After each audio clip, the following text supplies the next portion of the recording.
하나님의 말씀은 고린도전서 8장 말씀입니다.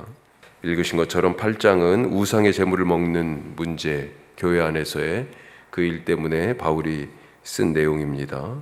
크게 두 가지만 우리가 살펴보죠. 첫 번째로, 지식은 사랑과 함께 가야 한다. 사랑을 통하여 지식이 발현되어야 한다. 그렇지 않으면 지식이 잘못 사용될 수 있다 하는 겁니다. 자, 그리스 로마 문화권의 대부분의 도시가 그랬던 것처럼 고린도는 우상 숭배가 만연한 도시였습니다. 이스티미안 축제라고 올림픽과 같은 것이 고린도에서도 열렸어요. 매 2년 혹은 3년마다, 올림픽은 4년마다 열렸잖아요. 그게 그냥 운동 경기겠어요? 다 신에게 예배하는 행위잖아요. 그렇죠? 그런 거였거든요.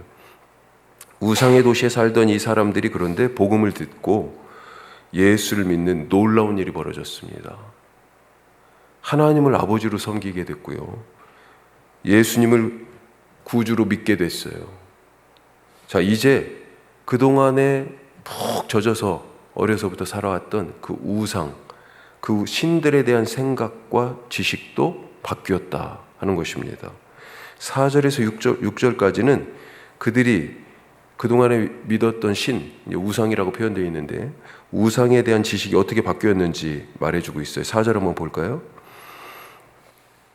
4절이 그러므로 우상의 제물을 먹는 일에 대하여는 우리가 우상은 세상에 아무것도 아니며 또한 하나님은 한 분밖에 없는 줄 아노라.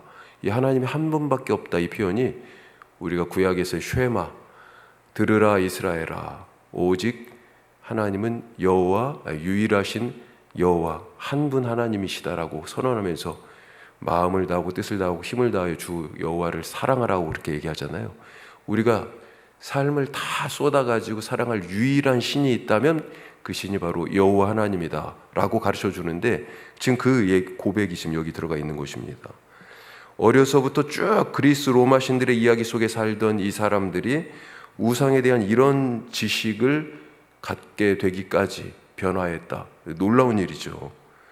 우상은 사람이 돌과 나무로 깎아 만든 아무런 능력도 없는 것임을 안 것입니다.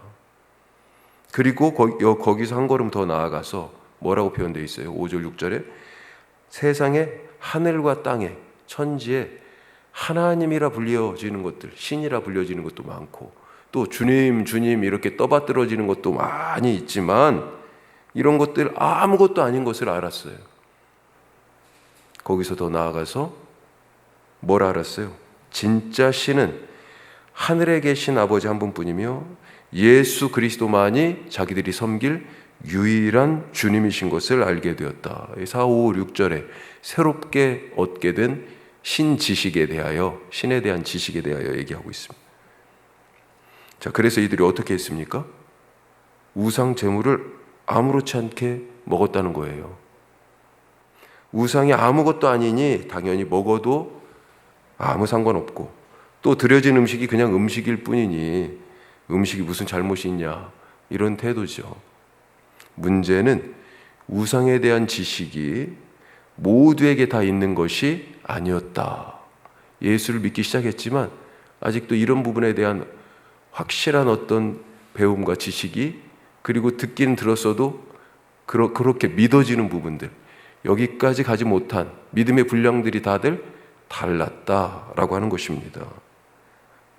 7절 말씀 한번 같이 볼까요? 자, 7절 같이 읽어요.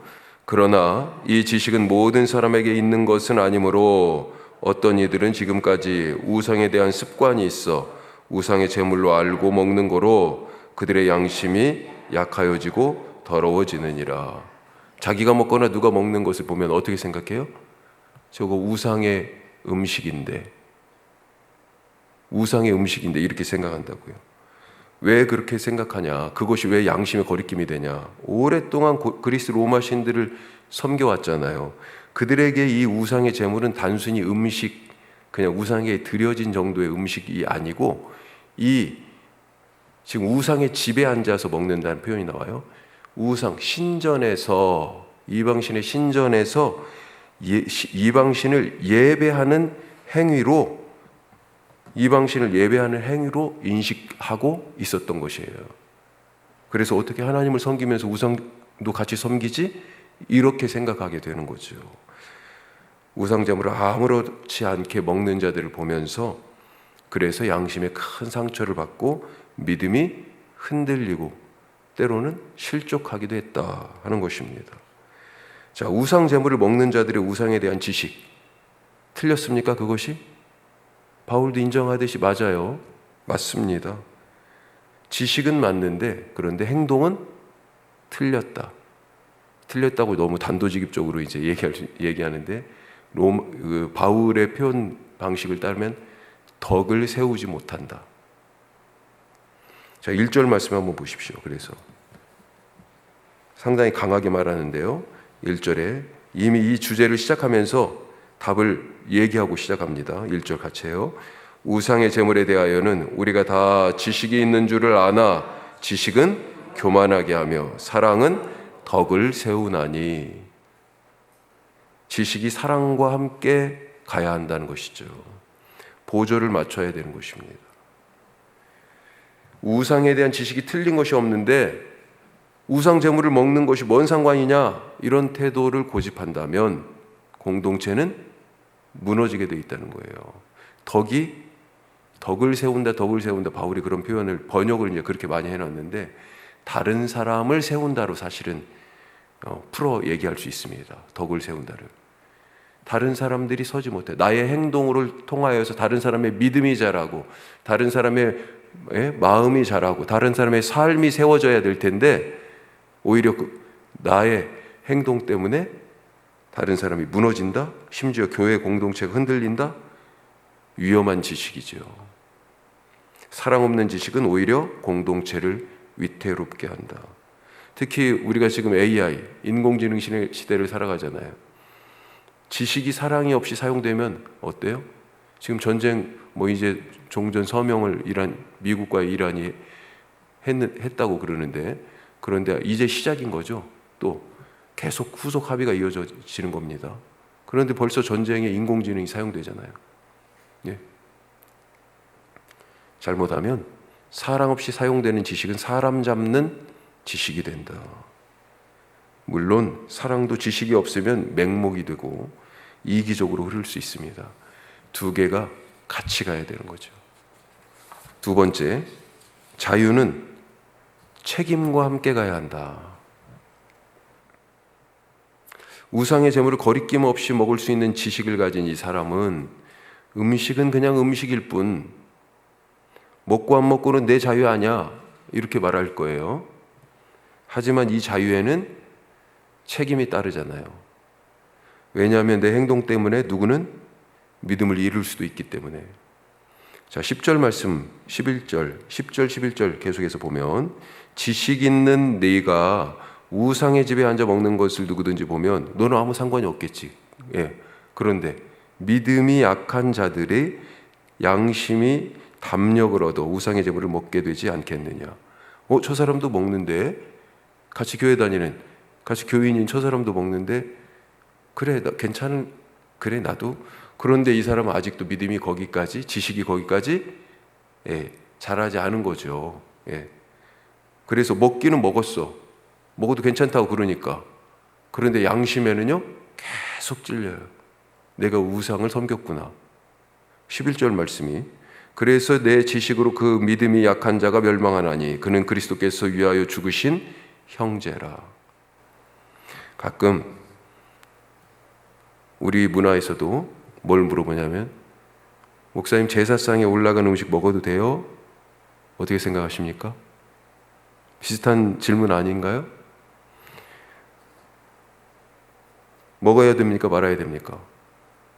좀 더 쉽게 그리스도인이 술을 마셔도 됩니까? 마시지 말아야 됩니까? 이것도 비슷한 문제 아닌가요? 구약 성경에 숱하게 나오는 하나님의 축복의 증표로 뭐가 나와요? 포도주가 나옵니다. 포도주의 풍성함을 얘기해요. 예수님의 별명 중에 하나가 먹고 마시기를 즐기는 자였지 않습니까? 성경은 술 마시는 것 자체를 금하지 않고 죄라고 얘기하지 않습니다. 술을 먹고 죄를 짓는 경우들이 있었죠. 실수하고. 그런데 그걸 죄로 단언하지는 않아요. 오히려 포도주를 기쁨의 한 표현으로 쓰기도 하고, 가나의 혼인잔치에서 예수님은 직접 물을 포도주로 바꾸어 잔치의 흥을 계속 이어가도록 하셨습니다. 또 예수님도 포도주를 마시고 즐거워하셨어요. 제자들에게도 부어주셨잖아요. 우리가 성찬식에서 재현하잖아요. 음식 어떻습니까? 배고프면 먹어야죠. 음식일 뿐입니다. 맞아요. 그런데 다윗이 또 어땠어요? 먹지 말아야 할 제사장들만 먹을 수 있는 음식인 진설병을 먹었어요. 성막에 드려졌던. 예수님은요, 입으로 들어가는 것이 사람을 더럽게 하는 것이 아니라 입에서 나오는 것이, 사람에게서 나오는 것이 그 사람을 더럽게 한다. 이런 말씀들을 전체를 놓고 봤을 때 음식에는 죄가 없습니다. 중요한 것이 뭐예요? 내 자유 때문에 누군가 실족했다는 거예요. 실족할 수 있고. 진부한 말이지만 분명한 것은 자유는 책임과 함께 가야 한다. 그래서 바울은 자기 자유를 책임 있게 사용하기 위하여 어떤 선택을 합니까? 오늘 마지막 절 말씀 13절, 자 같이 읽죠. 13절. 그러므로 만일 음식이 내 형제를 실족하게 한다면 나는 영원히 고기를 먹지 아니하여 내 형제를 실족하지 않게 하리라. 이게 행동의 기준이었어요.